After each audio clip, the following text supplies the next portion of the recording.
নতুন বন্ধুর যারা জবা ফুল ভালোবাসেন তাদের জন্য কিন্তু ভিডিওটা খুবই গুরুত্বপূর্ণ। ভিডিওটা ছেড়ে যাবেন না। দেখতেই পাচ্ছেন কি বড়, বড় দুটো জবা ফুল ফুটেছে আমার হাতের সাইজের থেকেও অনেক বড়। কিন্তু একসময় এই জবা গাছটা নিয়েই কিন্তু আমি বেশ সমস্যায় পড়েছিলাম। কি সমস্যায় পড়েছিলাম? যারা আমার পুরনো বন্ধুরা আছেন তারা গাছটা দেখে কিন্তু অবশ্যই বুঝতে পারছেন বা চিনতে পারছেন এই গাছটাকে। গাছটাকে প্রুনিং করার পর গাছটাতে শুধুমাত্র পাতায় ভরে যাচ্ছিল। সবুজ, সবুজ সুন্দর পাতায় গাছ ভরে যাচ্ছিল। কিন্তু গাছে কোনো রকম কুঁড়ির দেখা পাচ্ছিলাম না বা ফুল আসছিল না গাছটায়। সেই কারণে আমি পরিচর্যা নিতে শুরু করি, যেটা আপনাদেরকে আগেও বলেছি যে যখনই এরকম সমস্যা দেখা দেবে, গাছে পাতা ভরে যাচ্ছে কিন্তু কুঁড়ি আসছে না, তখন কী করবেন?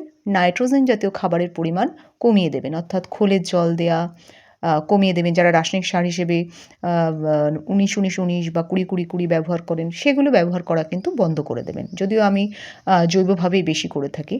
তাই খোল জল বন্ধ করে দিয়েছি, সবজি পচা জল দেওয়াও কিন্তু একেবারে বন্ধ করে দিয়েছি। মানে পুরোপুরি বন্ধ না, মানে ১৫ দিনে একবার করে দিয়েছি, যেটা আগে বেশি ঘন, ঘন দেয়া হতো।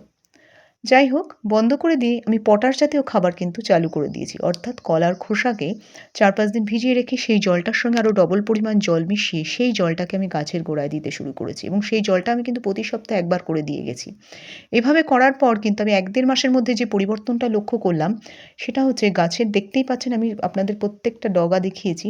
প্রতিটা ডগা থেকে কিন্তু ছোট, ছোট কুঁড়ি বেরোতে শুরু করে দিয়েছে। আর আমরা জানি জবা গাছ কিন্তু পটাশ জাতীয় খাবার খুব ভালো খায়, পছন্দ করে। তাই যখনই দেখবেন যে জবা গাছে এরকম সমস্যা হচ্ছে, ফুল আসতে চাইছে না, তখন জবা গাছে কিন্তু পটাশ জাতীয় খাবার দেবেন।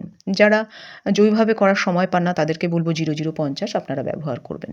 তা বন্ধুরা ভিডিওটা কেমন লাগলো জানাবেন। ভালো থাকবেন, সুস্থ থাকবেন, পাশে থাকবেন।